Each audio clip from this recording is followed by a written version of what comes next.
രാജസ്ഥാനിൽ കോൺഗ്രസിന് ഇത്തവണ 10 സീറ്റ് വരെ കിട്ടുമെന്ന് കോൺഗ്രസ് നേതാവും നേരത്തെ കേരളത്തിന്റെ മുഖ്യ തെരഞ്ഞെടുപ്പ് ഓഫീസറുമായിരുന്ന ടിക്കാറാം മീണ.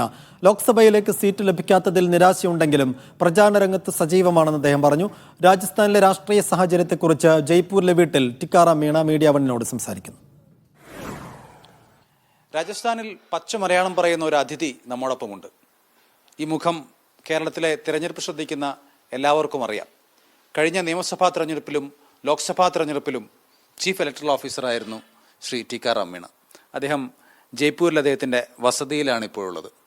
ഇപ്പം ഗവൺമെൻറ് ഉദ്യോഗസ്ഥനല്ല, ഒരു പച്ചയായ കോൺഗ്രസ് പ്രവർത്തകനാണ് അല്ലേ? നമസ്കാരം. ഞാനൊരു ഒരു കോൺഗ്രസ്സുകാരനാണ് എന്നും നമുക്ക് പറയാൻ പറ്റത്തില്ല. കാരണം ഇത്രയും സജീവമായിട്ട് ഇപ്പോൾ പ്രവർത്തിക്കാൻ എനിക്ക് കുറച്ച് കാലമേ കിട്ടിയതേ ഉള്ളൂ. എന്നാലും കോൺഗ്രസ്സിൽ തന്നെ ഞാൻ പ്രവർത്തിക്കുകയാണ്. കൂടാതെ ടിക്കറ്റിന് വേണ്ടിയും ഞാൻ ശ്രമിച്ചിരുന്നു നിയമസഭയിൽ. എന്നാലും പിന്നെ ഹൈക്കമാൻഡിൻ്റെ നിർദ്ദേശമനുസരിച്ച് ഞാൻ പിന്മാറി. കാരണം അവർ പറഞ്ഞത് ലോക്സഭയിലേക്ക് പരിഗണിക്കാമെന്ന് എന്നോട് പറഞ്ഞതുകൊണ്ട് ഞാൻ പിന്നെ നിയമസഭയിലേക്ക് മുന്നോട്ട് പോയിട്ടില്ല. ഇടയ്ക്ക് ഞാൻ ഇപ്പോൾ ലോക്സഭാ ഇലക്ഷൻ നടക്കുന്ന ഒരു ഘട്ടമാണ്. അപ്പോൾ ഇടയ്ക്ക് ഞാൻ ഗ്രാമങ്ങളിൽ പോകുന്നുണ്ട്.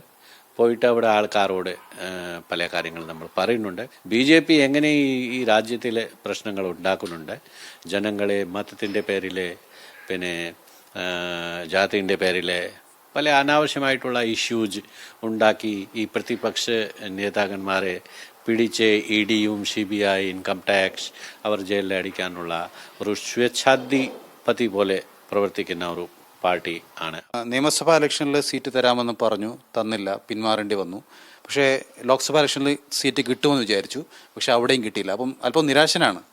ചെറിയ നിരാശ തീർച്ചയായിട്ടും എനിക്കുണ്ട്. കാരണം ഇപ്പോൾ അത് ഒരു ലോക്സഭയിലേക്ക് എനിക്ക് ടിക്കറ്റ് കിട്ടുമായിരുന്നെങ്കിൽ 100% ജയിക്കാനുള്ള സാധ്യത എനിക്കുണ്ടായിരുന്നു. കാരണം ഏത് സീറ്റായിരുന്നു അത്? ടോങ്ക് സവായ് മാധോപൂർ ലോക്സഭാ മണ്ഡലമാണ്. അതിൽ ഞങ്ങളുടെ മീണജാതി സമുദായത്തിൻ്റെ 5.5 ലക്ഷം വോട്ടേഴ്സ് ഉണ്ട് അവിടെ. താങ്കളെ ശരിക്കും ഈ കോൺഗ്രസിലേക്ക് കൊണ്ടുവന്നതാരാണ്? കോൺഗ്രസിലെ എനിക്ക് കൊണ്ടുവന്നത് കേശവ് വേണുഗോപാൽ സാറാണ്. അദ്ദേഹം ആണ് എന്നെ പ്രേരിപ്പിച്ചത്. അദ്ദേഹത്തിൻ്റെ സാന്നിധ്യത്തിൽ തന്നെയാണ് ഞാൻ കോൺഗ്രസ് ജോയിൻ ചെയ്തത്. അപ്പോൾ സീറ്റ് കിട്ടാത്തൊരു സങ്കടം അദ്ദേഹത്തോട് പങ്കുവെച്ചോ? അദ്ദേഹത്തോട് ഞാൻ പറഞ്ഞു, ഞാൻ നിരാശരാണ് എന്ന് പറഞ്ഞു. പക്ഷെ അദ്ദേഹത്തിനും പരിമിതികളാണ്. രാജസ്ഥാനിലെ സ്ഥിതി എന്താണ് ഇത്തവണ? കഴിഞ്ഞ തവണ 2 തവണയും സംപൂജ്യരാണ്, ഒരു സീറ്റ് പോലും കോൺഗ്രസിനില്ല. ഇത്തവണ എത്ര സീറ്റ് കോൺഗ്രസിന് കിട്ടും? ഇപ്പോൾ കോൺഗ്രസ്ക്ക് നല്ല സാധ്യത ഉണ്ട്. ബിറ്റ്വീൻ 5 to 10 സീറ്റ്സ് നമുക്ക് പ്രതീക്ഷിക്കാം. 5-10 മധ്യത്തിൽ നമുക്ക് നല്ല സാധ്യത ഉണ്ട്.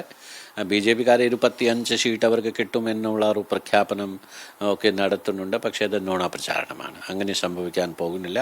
ഇവിടെ ഈ BJPയുടെ 2-3 മാസത്തിൻ്റെ ഭരണം നോക്കുമ്പോൾ ജനങ്ങൾ നിരാശരാണ്. അനീഷ് കാഞ്ഞങ്ങാടിനൊപ്പം മുഹമ്മദ് നൗഫൽ, മീഡിയ 1, ജയ്പൂർ.